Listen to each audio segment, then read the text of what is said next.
донишгоҳи давлатии омӯзгории тоҷикистон ба номи Садриддин Айнӣ қабули довталабонро барои соли таҳсили 2022-2023 аз рӯи 78 ихтисос дар шакли таҳсили рӯзона ва таҳсилоти фосилавӣ дар гурӯҳҳои буҷавӣ ва шартномавӣ тавассути Маркази миллии тестӣ эълон менамояд. донишгоҳ дорои 15 факултет ва 70 кафедраҳои тахассусиву умумии донишгоҳӣ мебошад, ки аз нигоҳи иқтидори илмӣ, омӯзгорӣ таъмин буда дар маҷмӯъ зиёда аз 300 нафар омӯзгорони соҳибунвон аз ҷумла докторони илм, профессорон ва номзадони илм, доцентон ба донишҷӯён дарс мегӯянд. дар назди факултетҳои донишгоҳ синфхонаҳои муҷаҳҳази лингафонӣ, компютерӣ, озмоишгоҳҳои таълимӣ амал менамоянд ва барои омода намудани мутахассисони мутобиқ ба талаботи бозори меҳнат шароити мусоид фароҳам оварда шудааст. китобхонаи донишгоҳ бо адабиёти таълимӣ, методӣ ва бадеӣ таъмин буда дар он 5 толори хониш барои таълимгирандагон муҳайё карда шудааст. донишгоҳ бо беш аз 90 муассисаҳои таҳсилоти олии хориҷи кишвар ҳамкориҳои судмандро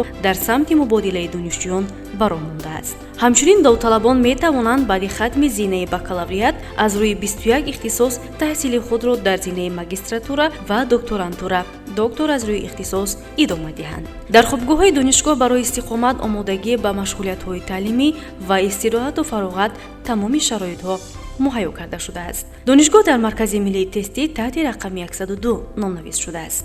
суроға: шаҳри Душанбе, хиёбони Рӯдакӣ 121. телефонҳо барои тамос